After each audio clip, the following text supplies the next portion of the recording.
If you like detective novels and police procedurals with twists and turns, as well as a bit of depth that make the story and characters feel both familiar and refreshing, then my book review of Bluebird by Attica Locke is for you. Hi, and thank you for tuning in to Noire. I'm Natasha, and in this episode, I'll be discussing the novel Bluebird. Reviewing books for Noire has occupied the majority of my reading time, so most of the books I've read in recent years have focused on Black history and or cultural fiction. I'm never going to lose interest in those topics, but wanted to mix it up a little bit. Outside of history, I also enjoy true crime, thrillers, and a variety of other genres, and so I figured there had to be thrillers or detective novels written by Black authors that focused on Black characters. In the course of that search, I came across quite a few titles that I added to my reading list. Bluebird by Attica Locke was one of them. As with most books, I read the summary to get a feel for if it might be a good fit for a Noire book review. I try to ensure that they have enough depth, so there's more to analyze and discuss beyond the particular moments that I liked or disliked. My goal is to give not quite a synopsis of the book, but rather an overview before delving more deeply into my interpretation of things such as symbolism, themes, etc. Quite often, books and movies are enjoyable, but don't necessarily fit my criteria for discussion, so I end up reading a lot more books than I actually review. But I was pleasantly surprised that despite the genre, Bluebird made the cut. In watching many movies and television shows, police officers are often portrayed as being aggressive, dysfunctional, hypermasculine, and violent. Some might say it's fiction and doesn't have any real impact on society, but it's not that simple if we take into consideration where children and teens get the inspiration for the careers they'd like to pursue when they grow up. Children and teens are constantly fed images of police officers using violence and aggression in the course of their work. What does that then teach kids about the characteristics needed to be an effective police officer? Or if being a police officer is promoted as an opportunity to chase down perps, shoot guns, and bust heads, what kind of people would be attracted to such a job? Darren Matthews is a Black Texas Ranger from a rural area in East Texas. At first glance, Bluebird somewhat follows the currently popular formula of a law enforcement officer who's gone outside the law and is in trouble with his superiors. But I like that the events surrounding his suspension aren't that simple, and neither is the Ranger or the rest of the story. Darren's parents were too young and immature to raise him, so his older uncles became his adoptive parents. The men were strong influences on his character, with their different professions and perspectives pulling him in different directions. His uncles both saw themselves as working for the betterment of Black people, but had different perspectives on what methods would be most effective. One uncle, an academic and attorney, believed in fighting institutional racism from within the courtroom as a defense attorney, and thus encouraged Darren to pursue a law degree. His other uncle, who's described as the first Black Texas Ranger, believed that the way forward was for more Black people to become law enforcement officers. They could then personally ensure that Black people are kept safe and justice is equally served. Despite loving East Texas, Darren left the area for a few years to attend college. While away at school, Darren heard about the murder of James Byrd Jr. in Jasper, Texas, and felt compelled to do something. That event, which cast a light on the simmering racism in Texas, combined with love and pride in the land that had been owned by his family for generations, inspired Darren to return home and become a Texas Ranger. Along the way, he met and fell in love with the woman who would become his wife. Hailing from elsewhere and seeing great potential in Darren, she doesn't understand why he insists on being a Texas Ranger when he could be an attorney and have all the things that come along with that, as far as finances and class elevation. The couple loves each other, but a major point of contention in their marriage is that they have vastly different hopes and visions for their futures. At the start of the book, Darren is once again wrapped up in some work-related mess, which has in part led to him being on the outs with his wife. The specter of the Aryan Brotherhood looms large throughout the book, but that's only because it's the more blatant racist power structure within the state and story. Less obvious, but arguably even more dangerous, is the subtle racism that permeates law enforcement, the justice system, and other areas of Texas society. It turns out that Darren has been suspended because he involved himself in a situation where an older black man and his family were being harassed by a member of the Aryan Brotherhood. As an acquaintance of the older man, Darren came to his aid rather than advising the man to call the police. While Darren is able to de-escalate the situation, the harasser continues to cause problems for the men when he turns up dead a few days later. This brought the older man under suspicion for murder, and Darren for scrutiny for possibly being inappropriately involved. As a reader, we don't know if the old man killed the other guy, but we're pretty clear that Darren wasn't involved in the murder, or the murder itself. His possible involvement in the events after the murder are less clear. But overall, the situation poses some questions about the justice system and who laws are designed to protect.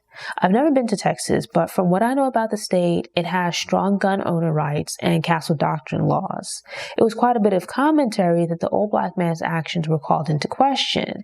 He was defending himself, his family, and his property against a white man who was trespassing. You can't help but wonder about how different the narrative would have been, granted it's fiction, if the situation involved a black man trespassing to harass the female relative of an older white man. The crazy thing is that the whole situation occurs before the start of the book and isn't even the main story, although it's really interesting, but rather just some background with regards to the environment we're dealing with and the kind of man that Darren is. While working at the Texas Rangers, Darren had hoped to create and work within a division focused on prosecuting hate crimes and hate groups such as the Aryan Brotherhood, so working across the state instead of breaking things up by jurisdiction. Instead of his ambition and ideas being welcomed by management, his interest in this area of law enforcement led to him being viewed as a potential problem. Suspended and on the outs with management at the Texas Rangers, Darren has some downtime while he prepares to testify at the murder trial and his disciplinary hearing. A colleague reaches out to tell him about 2 murders that have taken place in Lark, a small town in East Texas. Now, Lark shares a lot of similarities with the area where Darren grew up, and with the murders possibly having a racial angle, he allows himself to be talked into visiting the town to see what he can find out. Michael Wright was a 35-year-old black lawyer from another town in Texas. He had moved to Chicago but was in town visiting at the time of his death.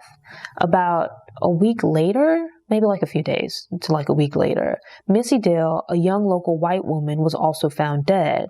On the surface, the 2 deaths seem possibly connected because it's a small town and the bodies were found near the same bayou within just days of each other. As a small town without much to see or do, people are usually just passing through Lark if they aren't from or don't have ties to the area. In a town where everyone knows everyone, Darren automatically sticks out when he shows up and starts asking questions. On the black side of town, at Geneva Sweets Diner, which is the local black gathering place, people are suspicious of Darren because he's a random stranger poking around what feels like a racially motivated murder.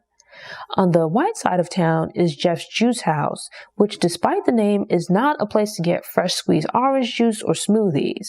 Jeff's has rumored ties to the Aryan Brotherhood and attracts a rather rough bunch of patrons. Darren is unwelcomed as he's not just a stranger asking questions, but a black man who is perceived to be acting above his station. On that side of town, Darren being a ranger is often met with a mixture of respect for the position, but a sort of loathing for him wearing the badge. Complicating matters is that as a ranger, Darren is not a local officer, but rather an agent of a statewide agency. Like other states, the rangers can be called in to investigate cases that are beyond the capabilities of local law enforcement or in instances where there might be a conflict of interest. In this instance, there's a local sheriff, but given his close ties to members of the community, he seems potentially biased and too close to the situation. It also becomes clear that he's more interested in just closing the cases rather than figuring out what actually happened. His sense of control and authority is threatened when Darren arrives and starts asking him questions while independently investigating the deaths. There are a host of other characters from both sides of town, and while some of them feel like cliché stereotypes, somehow it all works together. At points, I ended up being more interested in the townspeople and their secrets rather than the murder victims. The one iffy character was Michael's estranged wife, Randy, who comes to town from Chicago to make arrangements and figure out what happened. I didn't necessarily dislike the character, but felt that she wasn't as fleshed out or complex as I would have liked. She felt very similar to Darren's wife in the sense that they're both a bit simplistic and constantly nag and complain. It's like they're not very fleshed out characters. Most people know there's a way to speak to someone if you need something from them, and I get that Randy was upset and distraught, but some of her actions made no sense. She came across as being socially inept and a bit of a bull in a china shop. It's explained in part as her not being from Texas and being unaware of the social norms, but it struck me as being fairly unbelievable. I think this stems from a stereotype that some people in the South have about people from the North being rude and lacking social graces. Regardless of those minor shortcomings, the more I read, the more I enjoyed Bluebird and the character Darren Matthews. Sometimes it can feel like if you've read one detective novel or police procedural, then you've read them all. But I felt that Darren was a bit refreshing because he's not a jerk as a police officer, nor is he a hot mess of a man outside of uniform. While he's passionate about his job, he realizes the flaws in the system and wants to be a part of the solution. He's not perfect outside of work, but he is a loving and faithful husband who places a great deal of importance on family and takes pride in where he comes from. I enjoyed the twists and turns of the case and reading about him gathering information and putting all of the pieces together. Instead of him just coming in guns blazing, he instead tries to build connections with the people in town and takes time getting to know them and their backstories. Another thing that added a bit of depth to the book is that other subtle things are going on in addition to the deaths, one of which is the unwritten social rules that exist in the South and particularly in this area. It's interesting to see Darren and Randy, who are both Black, but from different places and social classes, attempt to navigate this environment. There's also a theme of secrets and complex family history, where things aren't always simple or as they seem. Like Darren, some of the residents of Locke have lived in their hometown for all their lives. Their families have lived in the area for generations, some going back 100 or 200 years. And regardless of race, they've had interactions with each other for generations. As a result, there are these old hurts and old wounds that were inflicted in the not-so-distant past, and that history plays a role in the present. On the surface, things seem to have improved, changed, and progressed, but the reality is that there's all of this underlying history that hasn't been dealt with, but remains just below the surface ready to break loose. Thanks for tuning in. If you enjoyed this episode and want more book recommendations, check out my book review playlist.